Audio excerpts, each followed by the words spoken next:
Bonsoir tout le monde, je vous présente mes excuses par rapport à ces 5 minutes de retard déjà. Donc, voilà. Je me présente en 2 secondes, donc je m'appelle Youssef Melouki, je suis lauréat d'école.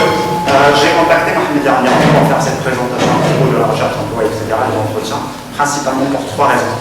La première raison, c'est qu'à l'ENSAM, l'école cherche des stages pour les étudiants. C'est à la fois une force et une faiblesse dans le sens où on peut se retrouver avec des étudiants en fin de leur cursus en 5e année et qui n'ont jamais passé un entretien de leur vie. Vous confirmez? Il y a des étudiants de la 5e année qui n'ont jamais passé un entretien? Voilà, donc ça c'est le premier point. Le deuxième point, c'est qu'aujourd'hui, je ne vous cache rien, il y a un climat de crise quand même. On n'est pas là pour avoir un temps quand même pessimiste, etc. On est là pour construire, pour diffuser de l'énergie positive. Et donc, voilà, on peut se retrouver avec des lauréats des autres promotions qui, pour des raisons X, Y, ont toujours du mal à trouver un emploi sans remettre en question leurs compétences. La troisième raison, je vais vous la raconter sous forme d'anecdote personnelle, c'est que personnellement, j'ai eu un petit cours sur l'entretien de recrutement ici à l'ENSAM. C'était donné par un professeur de technique de communication. Et malgré toute la bonne volonté qu'avait la personne, il se trouve qu'elle n'avait jamais passé un entretien. Du coup, le cours avait pris quand même des dimensions un peu théoriques, philosophiques. Et donc voilà, ça manquait quand même de pragmatisme, ça manquait quand même d'aspect concret. Je me souviens très bien, c'est qu'il y avait un exercice où le prof devait passer un peu serrer la main de tout le monde pour faire des remarques. Toi, tu sais bien serrer la main, toi, ta main elle est plutôt molle, etc. etc. Et bon, je me suis basé sur ça pour partir passer mon premier entretien. Je me suis dit, il n'y a aucune raison que ça ne marche pas. Après tout, je sais bien serrer les mains. Et bien, le résultat était foireux. Voilà, le premier entretien, le deuxième, le troisième, c'était un scandale. Voilà, de façon soudaine. Donc, du coup, il y a eu un certain nombre d'éléments d'expérience. Et en plus de pas mal de discussions avec d'autres lauréats, que ce soit de l'ENSAM ou ailleurs, etc., qui ont fait qu'il y avait quand même la nécessité de se transmettre des petites astuces, des petites erreurs à éviter. Elles se sont déjà faites, pas la peine de les reproduire. Donc, ceci pour vous dire que je ne prétends aucunement être l'expert incontestable de l'entretien de recrutement. Et vous êtes des ignorants. Hacha. C'est plutôt un forum pour échanger, pour discuter, sensibiliser autour de ce genre de problématiques. Et je tiens absolument à ce que ça soit plutôt interactif qu'un flux monosens. On fait comme ça? Oui. C'est parti. Alors, on va bien évidemment suivre un plan. Il n'y a aucune raison de faire autrement qu'un ordre chronologique. On va commencer par regarder la préparation de son CV, comment gérer la candidature spontanée ou suite à une offre, préparer l'entretien au vrai sens du terme. Et puis un troisième point extrêmement important et qui est quasiment absent dans tous les livres typiquement de gestion d'entretien de recrutement, c'est comment gérer son moral durant cette phase. Bon, allez, il n'y a pas un bon CV, un mauvais CV. Donc ce que j'essaierai plutôt de faire, c'est de vous montrer des exemples de CV. On essaiera ensemble de discuter quels sont les points forts de ces CV et quels sont les points d'amélioration. Ce sont des CV que j'ai personnellement reçus. Je vais vous montrer après comment j'ai pu les obtenir. On va en tirer une leçon là-dessus. Allez, on commence par le premier. J'ai caché exprès la partie coordonnées personnelles. Donc voilà. Donc là, j'aimerais que vous me dites un peu ce que vous en pensez. Qu'est-ce que vous pensez de ce CV? Première impression. Trop chargé. Ok. Qu'est-ce que vous pensez de la photo?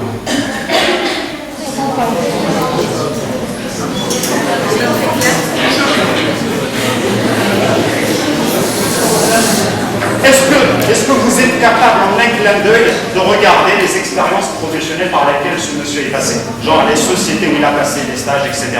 Est-ce que vous êtes capable de le faire en 2 secondes? Non. Ok. Qu'est-ce que vous... autre chose. On va regarder un peu plus bas. Côté langue. Est-ce que vous avez des remarques là-dessus? Arabe, langue maternelle, français, bonne maîtrise, anglais, intermédiaire. Pardon?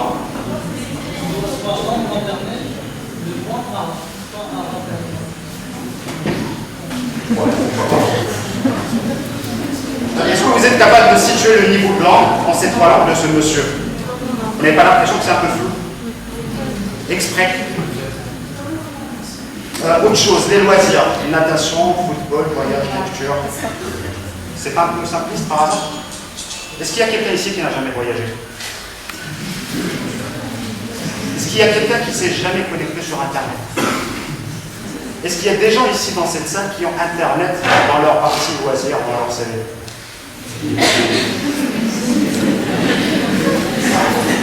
Activité parascolaire.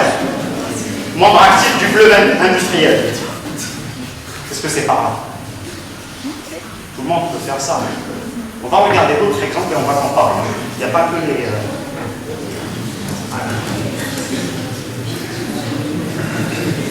Je vais regarder, je vais montrer un petit peu celle-là.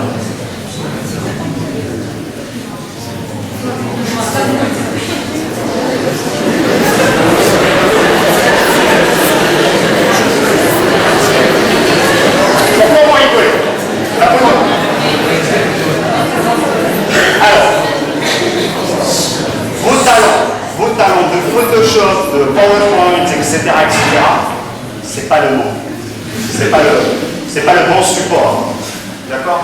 Il s'agit simplement là de mettre une photo pas beau, pas belle, une photo correcte. D'accord? Il faut savoir que généralement, chercher un emploi, ça met quelque chose comme quelques semaines jusqu'à quelques mois. Donc, si vous prenez toute cette durée, sincèrement, partir, prendre une photo dans un labo de photo et avoir une photo correcte à mettre sur son CV, ça met 15 minutes. Et donc, franchement, ça vaut vraiment la peine d'investir dans ces 15 minutes pour avoir une photo qui va vous servir pour chercher un emploi pendant des mois. Donc, voilà, j'insiste sur une photo plutôt correcte. Qu'est-ce que vous pensez du graphisme du CV? Il est plutôt clair, hein? Il est agréable à tenir, hein? Il est lisible. Non, vous ne trouvez pas? Moyen.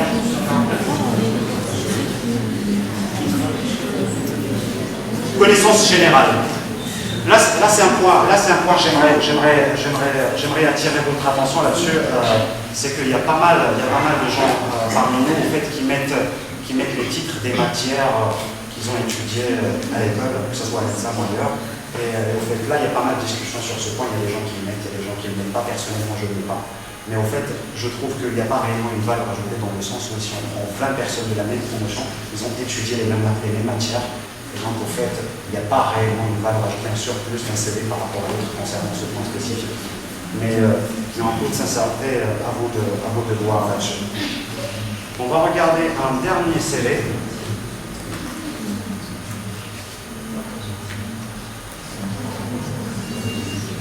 Première impression. Est-ce que vous êtes capable de trouver les sociétés où le monsieur il a passé des stages rapidement? Est-ce qu'il est encombrant le CV? Il est particulièrement clair quand même. Alors, pardon? Les... Bon, non, c'est caché, c'est caché exprès. Hein. Il les a pas oubliés, bien sûr. On va revenir sur les langues encore une fois. Français très bon, anglais bon, TOEIC, arabe, langue maternelle. Est-ce qu'il y a des gens parmi vous qui ont passé le TOEIC? Oui, il y a des gens qui l'ont fait. Si vous l'avez passé, je vous invite à mettre le score, c'est quand même important voilà, ça amène beaucoup plus de crédibilité. Si vous ne l'avez pas fait, je vous recommande d'utiliser une échelle plutôt claire, genre langue maternelle, bon, très bon, moyen. N'essayez quand même pas d'instaurer exprès de l'ambiguïté. Un recruteur, il choisira plutôt un CV dans lequel les réponses sont plutôt claires, plutôt qu'un CV où les réponses sont plutôt floues. Voilà. Parfois, si on a du mal, par exemple en anglais, etc., on a plutôt tendance à camoufler, etc.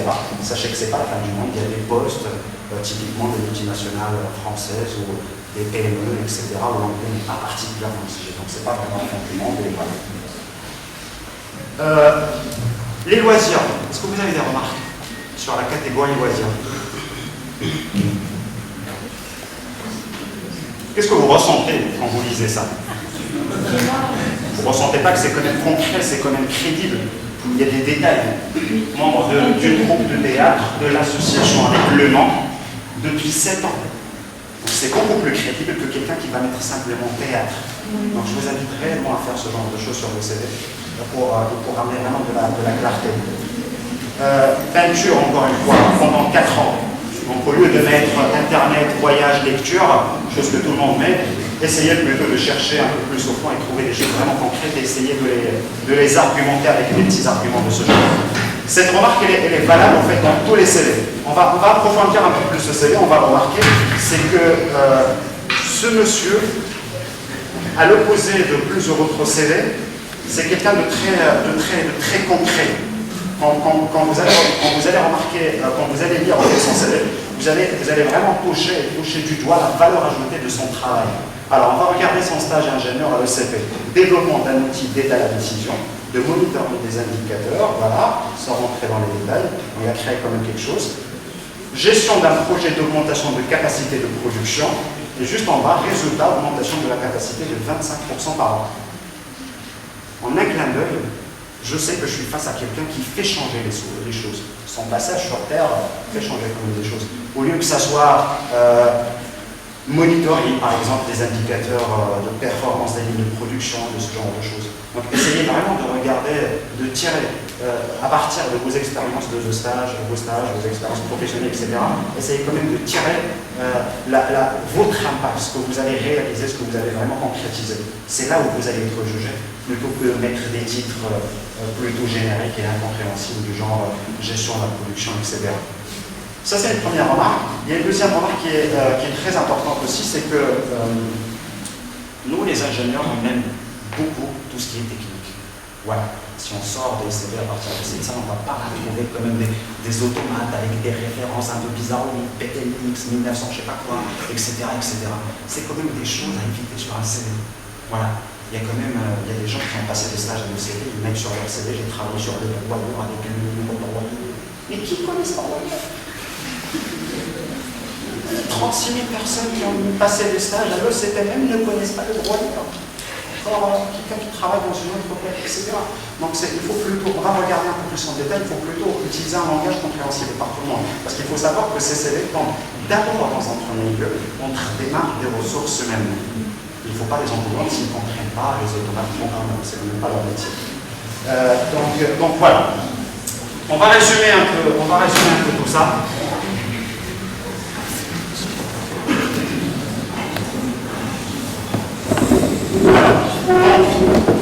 Pour résumer un peu ce qu'on vient de dire là tout de suite, la clarté, c'est extrêmement important. Une photo correcte, tout ça c'est que du bon sens, vous allez remarquer, rien de sophistiqué. Les niveaux de langue, c'est quand même intéressant d'avoir des niveaux plutôt clairs que flous. Et puis j'insiste sur les délivrables de chaque travail, c'est-à-dire dans tel ou tel travail, qu'est-ce que vous avez vraiment fait. Éviter l'encombrement et des loisirs trop génériques, internet, voyage, lecture, musique. Est-ce qu'il y a des questions jusque-là? Pas de questions? Ok. Alors, je ne vous apprends rien, ça c'est un peu le schéma classique de la recherche d'emploi, donc il faut candidater, soit une candidature spontanée, soit suite à une offre. Ensuite, il y a une première sélection à partir du CV, la lettre de motivation.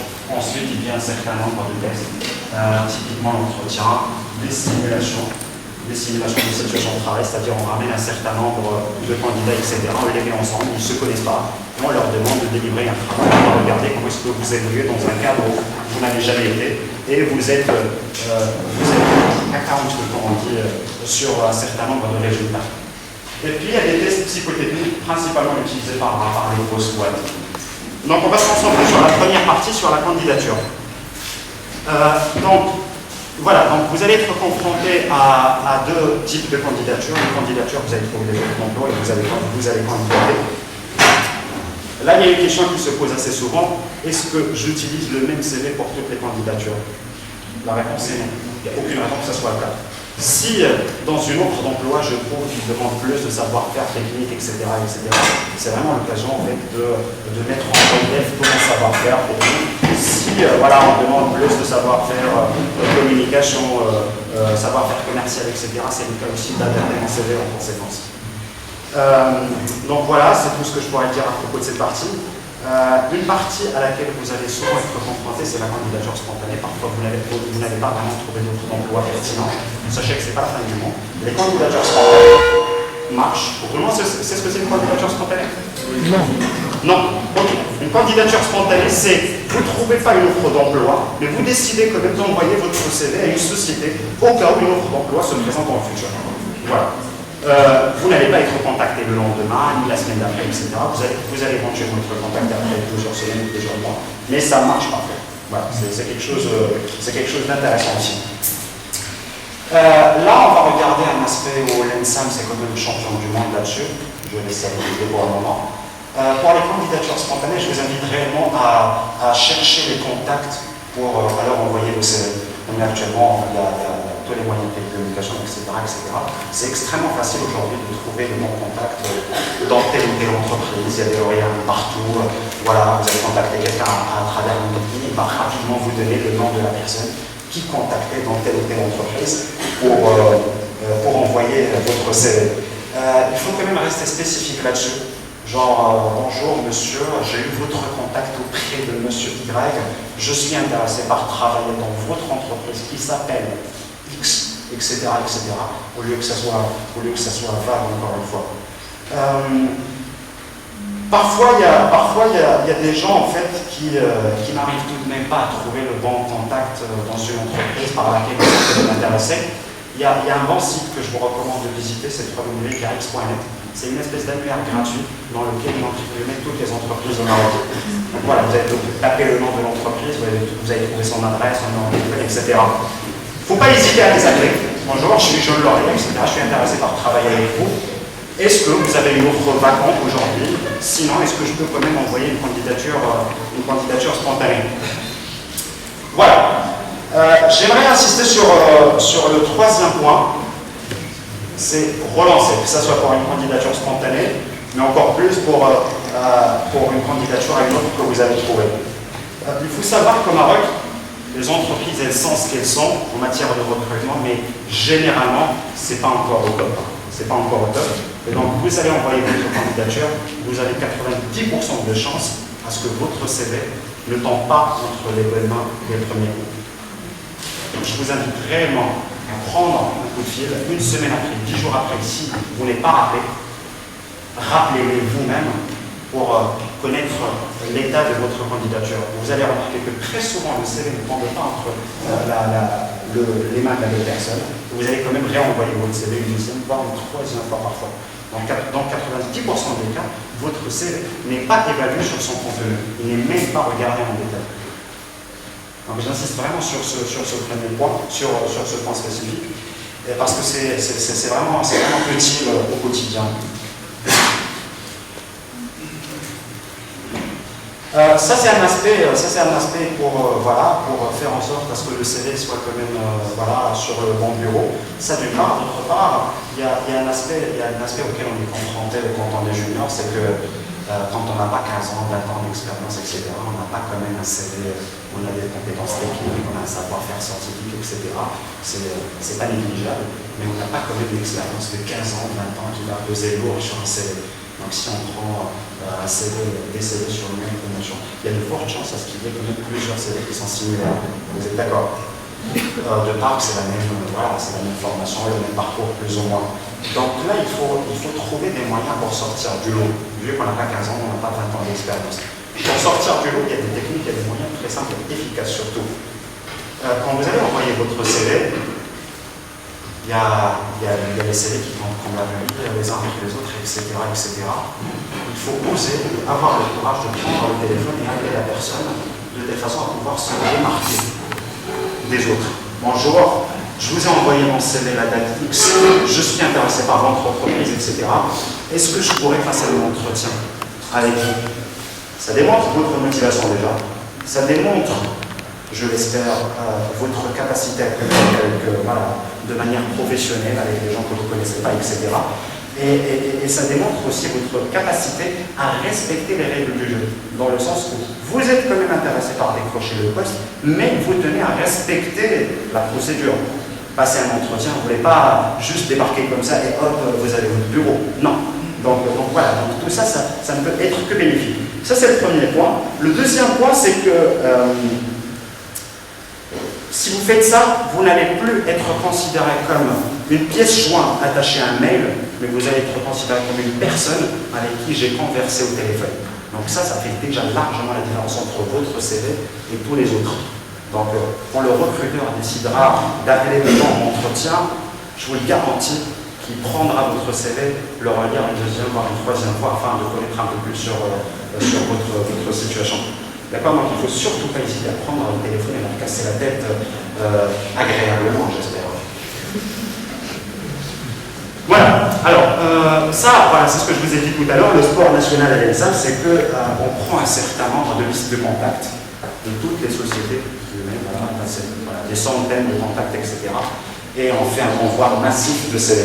Qu'est-ce que vous pensez de cette pratique?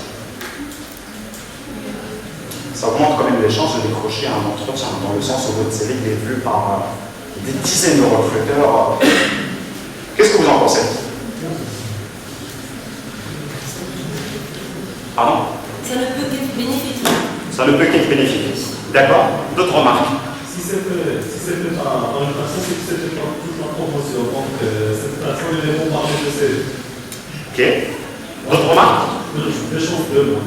Des changements, très bien. Pour certains, ça va mieux citer. C'est plus motivé pour Très bien. Donc, principalement, il y a deux remarques. C'est intéressant, c'est pas intéressant. Alors, pour répondre à cette question, je vais vous montrer quelque chose. Et là, je tiens absolument à ce que ça soit visible, donc je vais la mettre en échelle 100%. Je vous montre un petit aperçu de ma boîte personnelle, rubrique spam. Est-ce que vous arrivez à lire? Ignorez. Si vous n'arrivez pas à lire. Les petits trucs en gras là, tout ça c'est des candidatures. Tout ça c'est des demandes d'emploi dans la rubrique spam. Alors, je peux vous lire vite fait. Vous arrivez à voir? Très bien. Alors, Golden Play, Coyote, Casino, Bachir, voilà, parfois vous trouvez un CV d'un Essamien et juste à côté un spam de vente de Viagra.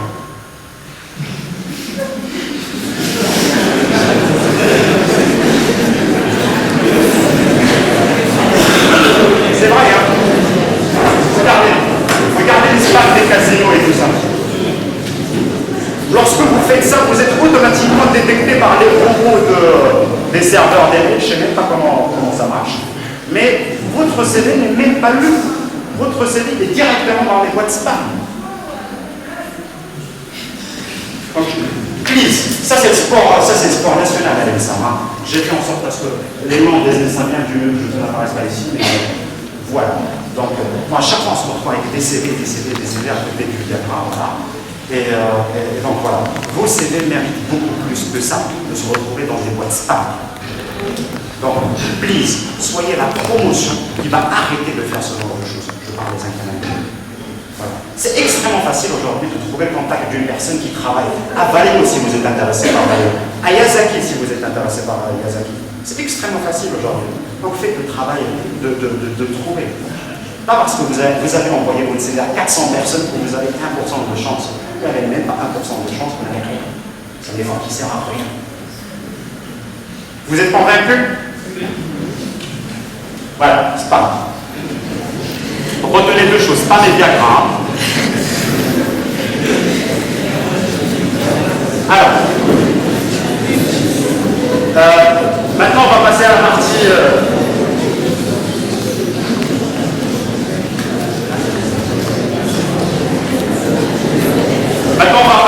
à proprement parler de l'entretien de recrutement.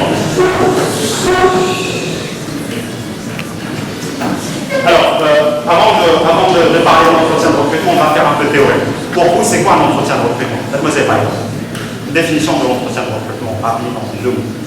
Contact avec le recruteur. Contact avec le recruteur. Mademoiselle. Bien, c'est comme un test du recruteur qui va chercher les compétences. Très bien, donc contact, test. Peut-être une communication avec elle qui va me permettre en fin de compte d'avoir un travail. Très bien. Mise à l'épreuve. Mise à l'épreuve, d'accord. C'est un échange entre le recruteur et le candidat. Tout à fait, tout à fait. Alors, tout ce que vous avez dit est vrai. Alors, c'est une communication entre le recruteur et le candidat de telle façon à vérifier. C'est banal, mais c'est vraiment important de pouvoir se mettre en situation.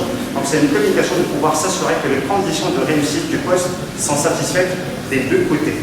Donc, il n'y a pas qu'une sélection de l'entreprise du candidat, mais le candidat aussi sélectionne les entreprises. Vous n'allez pas pouvoir accepter toutes les offres qui vont vous être proposées. D'accord, donc là on parle vraiment, j'insiste sur le point sélection mutuelle. Donc il y a une sélection dans les deux sens. Si on veut faire une grosse abstraction aux entretiens de recrutement de manière très générale, ça tourne généralement autour de 3 axes. Ça tourne autour de l'axe de qui vous êtes personnellement, qu'est-ce que vous avez fait dans votre parcours, pourquoi vous avez fait telle école et non pas l'autre, pourquoi tel stage et non pas l'autre, etc. Pourquoi vous êtes intéressé par rejoindre cette société et non pas l'autre. Et puis le troisième axe, pourquoi l'entreprise va vous choisir vous et non pas quelqu'un d'autre. Voilà, donc généralement ça tourne autour de ces 3 axes qu'on va détailler par la suite. C'est pas aussi bref que ça m'a l'air, mais généralement c'est plutôt ça. On va rentrer un peu plus dans le détail. Et on va commencer par la première partie. Qui vous êtes? Alors, bien sûr, tout le monde sait se présenter, nom, prénom, âge, ce genre de choses. Voilà. Alors, il est important de connaître quand même son statut. Une fois, il y a quelqu'un qui m'a posé la question, c'est quoi un ingénieur? Je lui ai dit, j'étais ingénieur, il m'a posé la question, c'est quoi un ingénieur?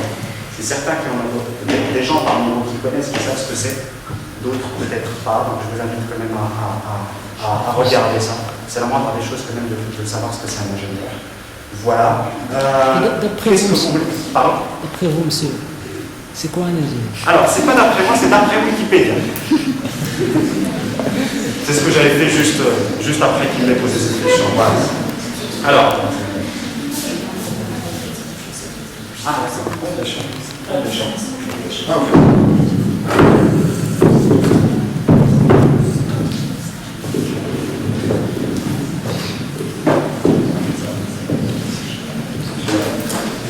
Donc, un ingénieur, c'est un cadre capable de mettre en œuvre des stratégies techniques pour aboutir à des résultats.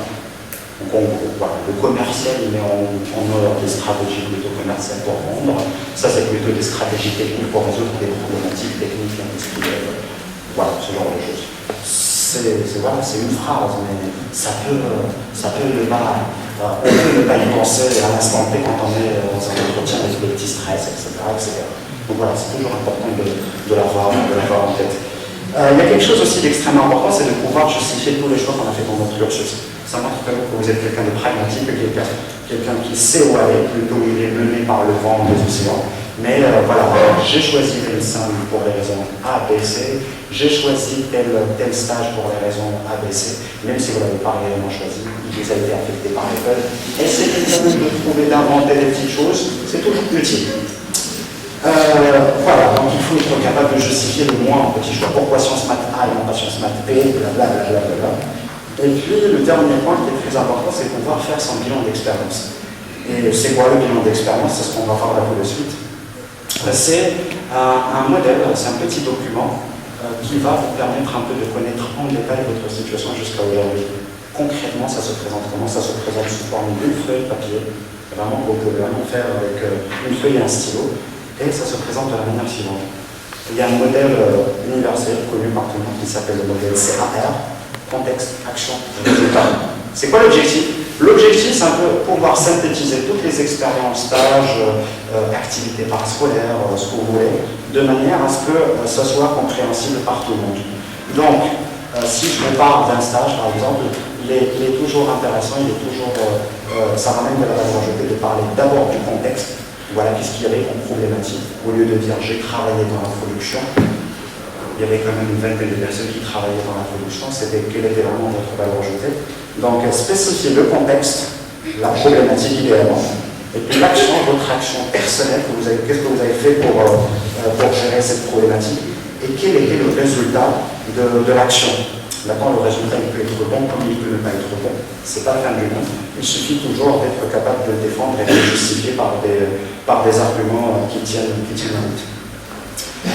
Voilà. Donc c'est comme ça que ça se présente. CAR, contexte, action, résultat. Ça, c'est valable voilà, dans toutes les expériences par lesquelles on peut passer. Remarquez pas que c'est que du bon sens.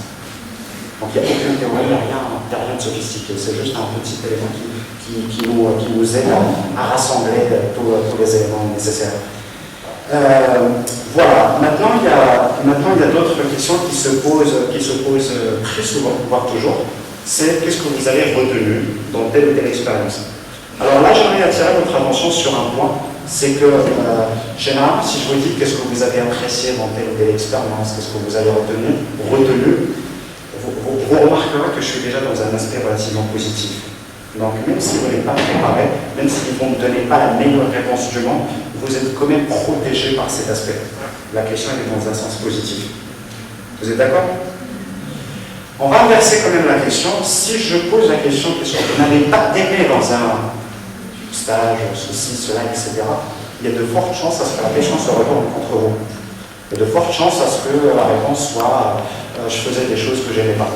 Ce qui est peut-être vrai, mais c'est politiquement incorrect dans un entretien, dans le sens où on va vous dire que vous ne ferez jamais toujours que ce que vous voulez.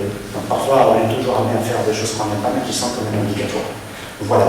Donc là, toutes les questions à caractère négatif, je dirais, entre guillemets, demandent un peu de préparation. Donc voilà, il faut éviter les improvisations en temps réel. Donc voilà. Une fois que c'est fait, c'est là. Hein, voilà. Donc voilà. J'ai mis une petite remarque tout en bas là. Utiliser un langage courant. Encore une fois, nous les ingénieurs, nous aimons tout ce qui est langage technique, etc. Et donc très souvent, on se retrouve face à un recruteur, un membre de l'équipe ressources humaines, etc. Et il ne comprend rien de ce qu'on dit. Voilà, donc il faut être capable quand même de résumer le développement d'un programme, d'un automate programmeur. Il faut quand même être capable de résumer ce travail en une phrase compréhensible par tout le monde afin de donner la meilleure image. Et voilà. Par contre, si vous êtes quand même face à un opérationnel, quelqu'un du métier, un profil technique, à ce moment-là, vous pouvez vous lâcher et parler en langage extrêmement technique si vous souhaitez. Donc là, on va regarder le premier exemple. Un stage d'initiation, qu'est-ce qu'il y avait dans le contexte? Il y avait des pertes énergétiques sur une machine. Ça, c'est compréhensible pour tout le monde. Est-ce qu'il y a quelqu'un qui n'a pas compris ça? Non? C'était quoi l'action? Qu'est-ce que j'ai fait, on va dire?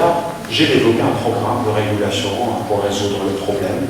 Le résultat, c'était la réduction des pertes de 70%. Qu'est-ce que j'ai retenu? À part le savoir-faire technique, comment programmer, comment faire ceci, cela, etc. C'est important de faire une abstraction et revenir à des valeurs essentielles, compréhensibles par tout le monde une fois de plus. Voilà, j'ai appris comment travailler de manière autonome, parce que mon boss était quelqu'un d'extrêmement occupé, il n'avait pas beaucoup de temps à m'accorder, etc. Et donc je devais moi-même, tout seul, gérer mon travail quotidien, partir chercher l'information, etc. J'ai appris comment communiquer. Il y avait divers profils, des hommes et des femmes, des personnes âgées, des personnes plus jeunes, etc. Donc il fallait communiquer avec tout le monde. Et puis un esprit d'initiative, dans le sens où j'attendais pas ce qu'on venait me chercher pour me demander quelque chose. Mais c'était plutôt moi-même qui partais faire des choses. Donc voilà, ça ce sont des valeurs un peu universelles, comprises par tout le monde et qui donnent une impression très, très positive.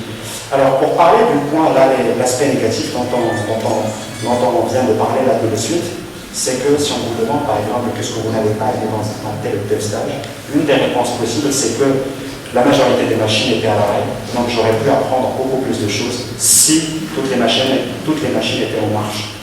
Donc là je réponds à la question, donc, je ne suis pas en train de l'esquiver, en même temps je suis en train de donner une impression positive sur mon profil. Vous êtes d'accord? Alors, ce modèle CAR, il est valable que ce soit pour stage, activité extrascolaire, etc. Et pour les 5e années, je vous invite vivement à faire, car une fois que vous l'aurez fait, vous allez vous retrouver avec un seul document que vous allez alimenter durant toute votre vie professionnelle. Et donc, quel que soit, une fois, ça demande du travail, ça demande 2 heures, 3 heures pour le faire la première fois. Mais une fois que c'est fait, c'est utile, quel que soit l'entretien que vous allez passer. Voilà. C'est clair pour tout le monde? Des questions? Non, pas de questions? Alors, le deuxième aspect, on avait dit qu'il y avait 3 axes. Qui suis-je? Pourquoi je voudrais rejoindre la boîte et pourquoi la boîte va me recruter? Donc ça, c'est un peu la première partie. Qui je suis. Alors, maintenant, la deuxième partie, pourquoi rejoindre la compagnie? Ça, c'est une question qui va vous être posée à pour certains. Pourquoi vous voulez travailler pour telle ou telle boîte? Alors, pour avoir des arguments et des réponses à cette question, aujourd'hui, il est simple, c'est partir regarder dans toute la paperasse des ressources humaines sur les sites web des sociétés. Généralement, il y a toutes les informations. Vous allez regarder est-ce que le secteur vous intéresse, pourquoi le secteur vous intéresse, le chiffre d'affaires. Essayez quand même de s'informer au maximum sur la boîte. C'est très important. Et puis, ça référait aussi à la politique RH. Dans le sens où vous pouvez présenter comme argument à cette question le nombre de formations qu'ils offrent à leurs employés, éventuellement avoir une carrière internationale, le développement professionnel, etc., etc. Une question à ne jamais donner, jamais donner, c'est le salaire. Attention, c'est un point qui est toujours ambigu, je tiens à ce que ça soit clair aujourd'hui. Je ne suis pas en train de dire qu'il ne faut jamais aborder la question du salaire avec un recruteur. Non, il faut l'aborder. Mais si je vous pose la question pourquoi vous voulez travailler avec moi, il ne faut jamais me répondre parce que vous payez bien. C'est politiquement incorrect. Voilà. Quoique parfois c'est vrai, on est intéressé par travailler pour tes boîtes parce que simplement payer. Voilà. Donc voilà, donc ça c'est un peu ce qui concerne le deuxième axe. Pourquoi vouloir travailler pour telle ou telle compagnie. Le troisième axe, c'est que pourquoi la compagnie va vous choisir vous et non pas votre candidat. Quand on se réfère généralement à la politique RH de la société, on a déjà la plus grosse partie de la réponse à cette question. Et il faut simplement faire un petit exercice de concordance entre ce que la société demande et voilà, les points forts du candidat. Voilà, ce que la société demande et les points forts du candidat. Ceci, pourquoi? Parce que parfois, ça peut nous arriver de présenter quand même des arguments qui sont bons, concernant un profil, mais voilà, bad luck, c'est pas vraiment ce que l'entreprise cherche. Voilà, vous pouvez être extrêmement compétent techniquement, etc. Mais pour telle ou telle offre d'emploi, l'entreprise cherche plutôt quelqu'un qui est capable de travailler dans un environnement international, etc., etc.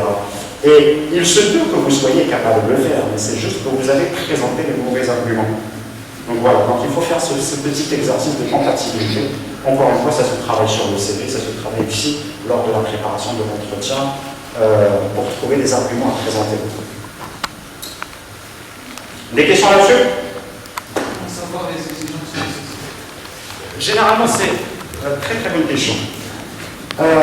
Généralement, c'est marqué. Alors, il y a deux types de boîtes. Il y a les boîtes qui sont extrêmement structurées, qui savent très bien ce qu'ils veulent, qui savent vraiment ce qu'ils veulent. Il y a les boîtes qui demandent des gens. Alors, toutes les boîtes demandent des gens rigoureux, capacité de travailler en équipe, bon relationnel. Voilà.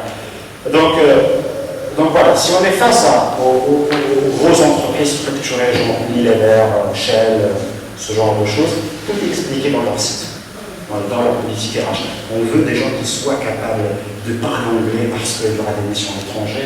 On veut des gens qui soient capables de maîtriser ceci, cela. Voilà. Donc tout est là. Par contre, pour les autres, il faut au moins faire preuve de compatibilité avec le peu qu'il y a sur l'offre d'emploi. Sinon, il faut essayer de s'informer soit à travers un réseau professionnel, soit à travers d'autres moyens un peu à titre personnel. Ça répond à la question? D'autres questions? Non? Alors, le jour J, on a fait le CV, on a fait la candidature, etc. On va passer l'entretien. Une petite liste. Très important, ça peut vous paraître banal, je vais vous raconter une petite anecdote personnelle, c'est quand même très important. Une fois j'avais un CV avec une boîte et voilà, donc je suis parti pour passer l'entretien, je me suis présenté à leur petite boîte et voilà, j'avais reçu quand même un mail de confirmation où il y avait l'heure à laquelle j'allais passer l'entretien, la société était dans un bâtiment, donc il y avait le code pour accéder au bâtiment, il y avait le nom de la personne avec qui je devais passer l'entretien, etc. Il se trouve qu'une fois que j'arrive sur place, mon téléphone il plante. Donc je n'ai plus accès à toutes ces informations. Donc j'ai dû attendre pendant 30 minutes, j'ai demandé à monsieur qui était juste à côté de me donner le code de lui-même, qui voulait pas que j'étais un voleur. Donc j'ai montré mon CV, etc. Donc finalement il m'a cru. Donc je suis déjà 30 minutes en retard. Je rentre, il fallait chercher l'étage de l'entreprise, le bâtiment avait quand même 15 étages. Donc j'ai mis 25 minutes, m'arrêter à chaque fois dans chaque étage pour trouver la société. Une fois que j'ai trouvé la société, je toque à la porte. Bonjour, j'ai un entretien avec vous, avec quelqu'un que je connais. Voilà, mon téléphone il a planté. Donc je vous invite quand même à à mettre ça de côté sur un petit bout de papier, ça prend 2 minutes et ça peut vous sauver la vie parfois. J'ai pas besoin de vous raconter l'histoire de la suite de toute cette histoire parce qu'il n'y avait pas de suite. Voilà. J'ai même pas été. Voilà. Comme ça, c'est clair pour tout le monde. Voilà. Parfois, c'est important de ramener son CV en français et en anglais, les deux. Encore une fois, on a énormément. On a beaucoup de mal à faire son CV en anglais. Mais une fois qu'on le fait, ça prend 2 heures pour le faire. Une fois qu'on l'a fait une bonne fois pour toutes. Je vous invite vraiment à le faire. Donc c'est extrêmement simple. Ça peut vous arriver parfois de manière totalement imprévue de vous retrouver face à quelqu'un qui ne parle pas français. C'est arrivé à quelques lauréats à Toyota. Ahmadiyya, il y avait un japonais qui venait recruter des gens, etc. Et le japonais ne parle aucun mot français. Et donc le CV était totalement français, la personne n'était pas préparée en anglais, etc. Et monsieur le japonais tenait quand même à poser des questions techniques. C'est pas un diaconis en anglais, c'est pas un engrenage en anglais, c'est pas un mouvement, etc. Donc voilà, c'était quand même un moment difficile pour le candidat. Donc je vous invite quand même à faire. Voilà, ça rentre dans la préparation du modèle C1R. Une fois que vous l'avez fait une bonne fois pour toutes, ça peut vous être utile à vie. La communication échangée avec l'entreprise, c'est toujours intéressant de la voir. Les coordonnées de la personne. Si vous arrivez à l'imprévu le jour J, c'est pas la fin du monde, vous pouvez toujours rappeler à l'avance pour dire que vous allez être en retard parce que tel train est bloqué, etc. Ça passe sans aucun problème. Et puis on peut éventuellement vous demander des attestations de stage ou diplôme. Il y a quelque chose que j'ai vu parfois, c'est que il y a certainement ici des gens qui ont refait une année. C'est tout sauf la fin du monde. C'est quelque chose d'extrêmement gérable. J'ai vu des gens en fait qui essayaient quand même de cacher ça sur leur CV. Donc ils ont changé leur date d'entrée à l'ENSAM, ils ont même changé leur date d'obtention du baccalauréat pour ne pas montrer. Si on vous demande, une fois que vous êtes accepté, si on vous demande une copie, l'original du baccalauréat, etc., vous aurez beaucoup de mal. Donc vous allez tomber dans une spirale de mensonges interminable et mieux vous confronter à la réalité. Et parfois, vous pouvez même la retourner très positivement contre vous. Il y avait un lauréat de l'ENSAM à qui on avait posé la question pourquoi vous avez refait une année. Qu'est-ce que le candidat a répondu? Il a répondu simplement que j'ai fait l'erreur de ne pas travailler en équipe. J'ai passé 1 an à travailler à titre individuel dans ma chambre et ça a donné le résultat que ça a donné. Donc la leçon que j'ai retenue à travers ça, c'est de pouvoir travailler en équipe. Donc là, vous êtes en train de remarquer que le candidat il marque quand même des points. Vous êtes d'accord? Mais après, on ne va plus remettre en question sa capacité en travail en équipe parce qu'il a présenté quand même un exemple personnel à lui, un exemple concret qui prouve sa capacité de travail en équipe. C'est clair pour tout le monde? Personnellement, j'ai refait une année, donc voilà, c'est quelque chose d'extrêmement courant. Alors, pour les fêtards, essayez quand même de vous priver la veille d'un entretien. Gardez la soirée même de l'entretien si vous voulez faire la fête. Être pile à l'heure, c'est quand même la moindre des choses pour quelqu'un qui cherche un emploi. Soyez la tenue vestimentaire, on est des ingénieurs, on n'est pas des commerciaux ou des banquiers. La costume, cravate, c'est pas forcément exigé. Une tenue correcte, oui. Donc voilà. Pour les filles, maquillage trop prononcé, c'est quand même à éviter. Voilà, je suis désolé de le dire, mais il y a des cas où ça arrive.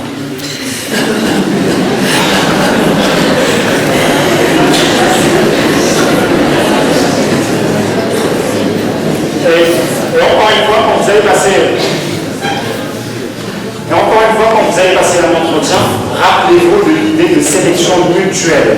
C'est-à-dire, vous êtes en train de choisir vos candidats, mais je suis aussi en train de choisir la société où je vais travailler. Donc il n'y a aucune raison d'être mal à l'aise, aucune raison d'être crispé. Voilà, donc soyez à l'aise, souriant, communication professionnelle, etc. Voilà, donc il n'y a aucune raison de ne pas faire. Vous pouvez aussi poser des questions, ça montre aussi votre motivation et votre intérêt.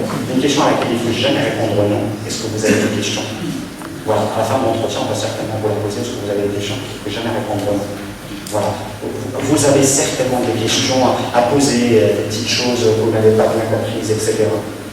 Donc les questions que vous pouvez éventuellement poser, c'est les objectifs du poste, quels sont les critères d'évaluation des candidats. Tout ça, ça peut vous aider à mesurer un peu les chances, du mieux que vous puissiez, mesurer les chances un peu de réussite dans l'entretien. Et puis aussi le type de contrat, parce que parfois vous n'êtes même pas intéressé de revenir pour un deuxième entretien si on vous propose un contrat intérim, on va voir juste après. Voilà, donc ça c'est un peu les remarques concernant le jour J. Vous avez des questions?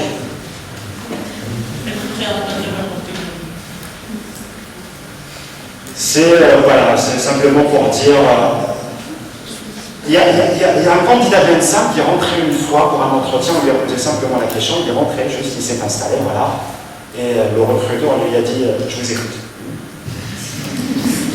Voilà, c'est tout ce qu'il a dit. Donc voilà, le candidat il a très bien répondu à la question. Il a dit oui, bonjour, je m'appelle, voilà, je suis là suite à ma candidature pour le poste, voilà. Et donc si vous permettez, j'aimerais bien vous proposer mon parcours, les raisons pour lesquelles je souhaite intégrer votre boîte et les raisons pour lesquelles je pense que je suis le bon candidat. Donc voilà, c'est dans ce sens, quoi. N'hésitez surtout pas à poser des questions, vous allez remarquer, plus vous posez de questions, plus le débat est enrichissant. Donc n'hésitez surtout pas. D'autres questions? Non? Alors, juste après l'entretien, vous êtes revenu, je vous le souhaite.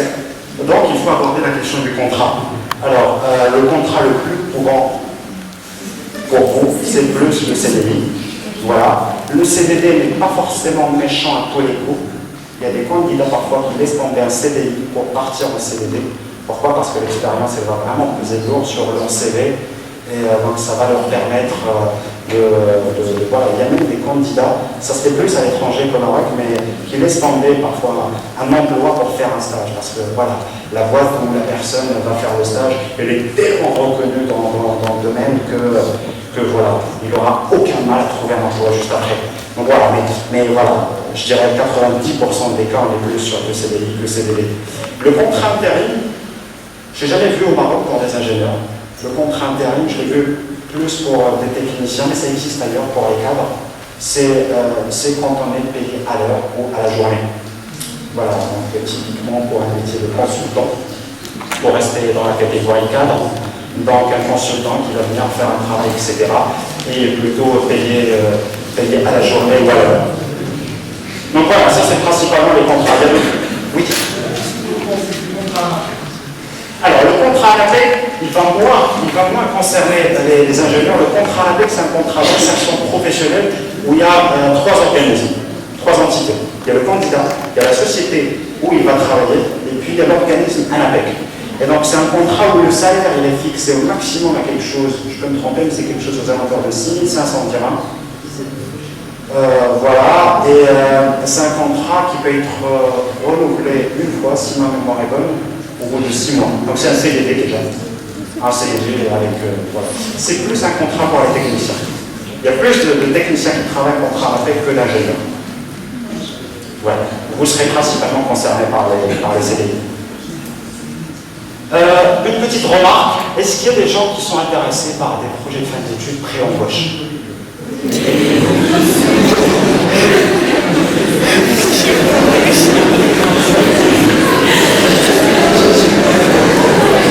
Alors, il y a pas mal de gens qui cherchent des projets de fin d'études en mettant je cherche un projet de fin d'études, pré-embauche, etc. Sachez que très souvent ça peut jouer contre vous, dans le sens où, bon déjà on a beaucoup de mal, un recruteur peut avoir beaucoup de mal à recruter un stagiaire qui demande une pré-embauche qu'un stagiaire tout court, voilà déjà ça d'une part, d'autre part, vous pouvez vous retrouver avec un stage pré-embauche effectivement, mais avec un poste avec des conditions qui sont plutôt défavorables. Donc voilà, vous étiez préparé psychologiquement, vous n'avez pas préparé votre CV, vous n'avez pas déposé votre CV à droite et à gauche, soi-disant votre emploi est garanti, une fois qu'il est là, c'est loin d'être ce que vous espérez. Donc faites attention avec ça. Il faut vraiment rester ouvert. Si la société propose un stage pré-embauche, pourquoi pas, mais il ne faut pas forcément venir à ce que ça soit obligatoirement en pré-embauche. Donc il y a des sociétés où vous allez passer un stage et repartir. Le lendemain, il y aura un concurrent qui va vous appeler sans la moindre petite difficulté. Alors, on revient. Oui. Je ne comprends pas pourquoi vous avez préféré le contrat déjà indéterminé au contrat à durée déterminée. C'est vrai que le contrat, on pourra vous aider comme on veut, alors que, contrairement au contrat à durée déterminée. Je ne veux pas pourquoi vous avez C'est une bonne remarque. Alors, ce n'est pas une préférence personnelle. Hein. Je ne donne pas ma préférence personnelle, je n'ai aucun problème là-dessus. On va encore vous dire, regardez, entre, voilà, c'est quel type de poste, etc. Ça d'une part, d'autre part, pour le CDI, est-ce qu'on peut vous virer à n'importe quel moment? Oui et non. Oui et non.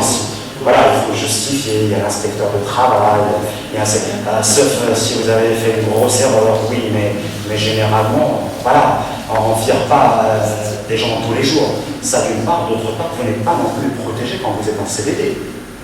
On peut vous virer à n'importe quel moment quand vous êtes en CDD aussi. Si vous faites une faute professionnelle, etc., vous n'allez pas venir le lendemain, je vous le garantis. Hein. Donc, concernant ce point spécifique, il n'y a aucune différence. Une seule différence éventuellement, c'est que la période d'essai, alors là, ça varie d'un pays à l'autre. La période d'essai, pour un CDI, la période d'essai, généralement, il est autour de 3 mois, renouvelable une fois. Okay. Et quand vous êtes en période d'essai, vous avez une période de préavis d'une semaine. Okay. C'est-à-dire, si vous faites une faute professionnelle et moi, recruteur, je décide de vous licencier, etc., je vous avertis une semaine à l'avance. Donc ça, c'est valable pendant les 6 premiers mois. Donc, une fois que voilà, les 6 premiers mois écoulés, on parle plutôt de l'ordre de quelques mois. Je n'ai plus le chiffre en tête. Ça d'une part. Pour le CDD, la période de préavis est beaucoup plus courte. La période de préavis en CDD est de 24 heures. Tu vois? Donc, si je décide de te licencier, je te préviens aujourd'hui, et demain sera ton dernier jour de travail. Je vais laisser avant la durée. Bon. Je vais laisser avant que la durée se termine. Absolument. Absolument. Mais je veux dire, restons positifs quand même. Hein. On passe pas un entretien pour réfléchir au jour, on va être licencié quand même. Tu vois, donc c'est quelque chose qui arrive c'est quelque chose à caractère exceptionnel, c'est pas quelque chose qui arrive tous les jours, etc. Et quand ça arrive, et quand on regarde la situation, on remarque vraiment qu'il y avait de bonnes raisons derrière et que l'employé a vraiment déconné. Donc, je ne parle pas bien sûr des contextes de crise, des contextes de licenciement économique, ça c'est autre chose. Je parle vraiment d'une faute à titre personnel au niveau de l'employé. Ça répond? Une autre question? Non? Alors, le point du salaire. La question du salaire est très simple. La question du salaire est très simple au Maroc. Quand vous allez toucher, bien sûr, le salaire brut, tout ça vous le savez, le salaire brut, le salaire net. Le salaire net au Maroc, quand vous touchez le salaire net, c'est ce que vraiment vous touchez au niveau de votre compte bancaire. Vous pouvez le dépenser entièrement si vous voulez, ça vous regarde. Dans le sens où les impôts sur le revenu sont prélevés à la source. Donc la société vous donne votre salaire brut, elle retranche les impôts sur le revenu qu'elle transmet à l'État. Dans d'autres pays, c'est vous-même qui devez le faire. Vous touchez ce qu'on appelle un salaire net, mais ce n'est pas vraiment un salaire net.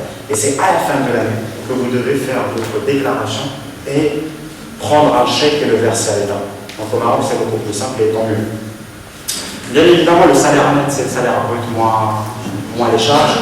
On va faire un tout petit exercice sans rentrer dans les calculs, etc. Ce n'est pas vraiment l'objectif. On va supposer un salaire brut de 10 000 dirhams avec une assurance maladie de 3%, CNR, la caisse interprofessionnelle marocaine des retraites, 6%. Ça sort un brut imposable de 9 100. Un impôt sur le revenu de 38%, ça sort, voilà, ce montant, pour avoir un salaire net aux alentours de 1 542 dirhams. Quand vous allez négocier le salaire, il faut toujours faire attention à certaines choses. Tous les recruteurs ne sont pas des anges, hein, il y a des petites magouilles très souvent. Je vous donne un exemple, c'est que parfois on peut... alors il faut comprendre la structure du salaire. Il y a vraiment le salaire à proprement parler, il y a les primes. Les primes, dans les primes, il y a deux catégories.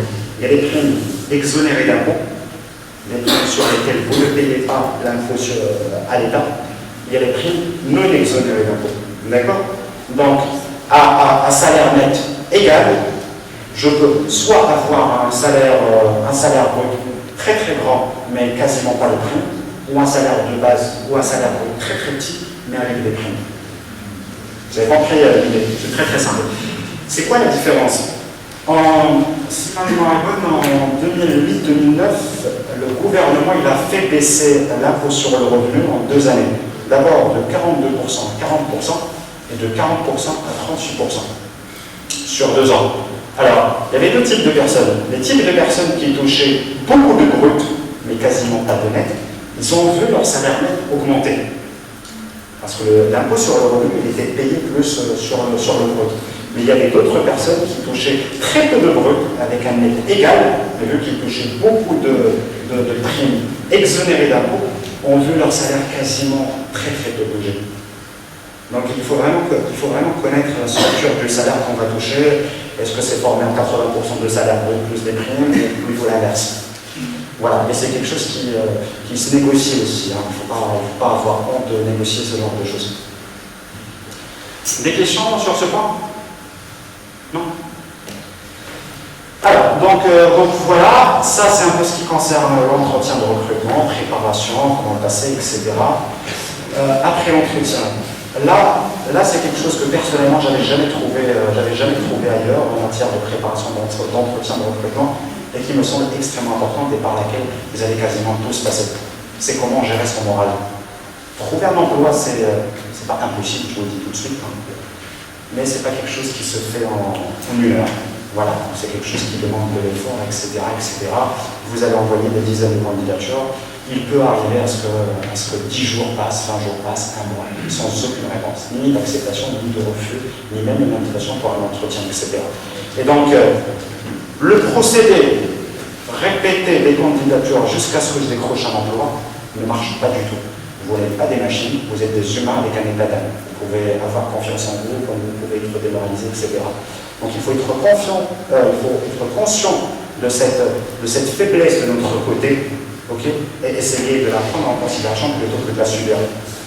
Donc quand vous êtes, bon, ça ne va pas se faire demain, ça va se faire dans quelques mois, Inch'Allah, mais quand vous allez commencer à chercher un emploi, je vous invite réellement à vous organiser. À vous de voir, à vous de trouver la manière qui vous convient le mieux, mais il y a des gens qui décident de chercher leur emploi pendant la semaine et le week-end, ils ne touchent rien. Pendant le week-end, ils ne regardent pas son CV, ils ne regardent pas sa lettre de motivation pendant le week-end, ils se reposent juste pour pouvoir équilibrer son moral, comme s'il était en train de travailler dans une entreprise. Donc ça, c'est quelque chose d'extrêmement important afin de pouvoir un peu se remettre en question, afin de pouvoir se ressourcer. Voilà. Donc il faut avoir le courage de dire j'ai toujours pas trouvé un emploi, etc. Mais ce week-end, je vais rien faire, ce week-end, je vais me reposer. Il faut avoir le courage de dire ce genre de choses. Parce que c'est bénéfique, qu'on le veut ou pas. On est des humains prévenus. Voilà en gros. Donc pour résumer tout ce qu'on a dit, alors vu que vous n'avez pas passé des entretiens pour demain, j'aimerais que vous reteniez quand même 4 choses de tout ce qu'on a dit. Les 4 choses sont là. Pardon? Liste contact, jamais. Retenez le mot diagramme. Voilà. Le suivi des candidatures obligatoire. Voilà. C'est strictement interdit d'envoyer une candidature sans faire le suivi après. Le modèle CRR, c'est obligatoire aussi. Si vous l'avez fait, vous allez faire une seule fois pour toutes et ça peut vous être utile durant toute votre vie professionnelle. Et puis gérer son moral, c'est pas obligatoire, c'est vital. C'est clair pour tout le monde? Donc voilà, donc je vous souhaite bonne chance et merci de votre attention.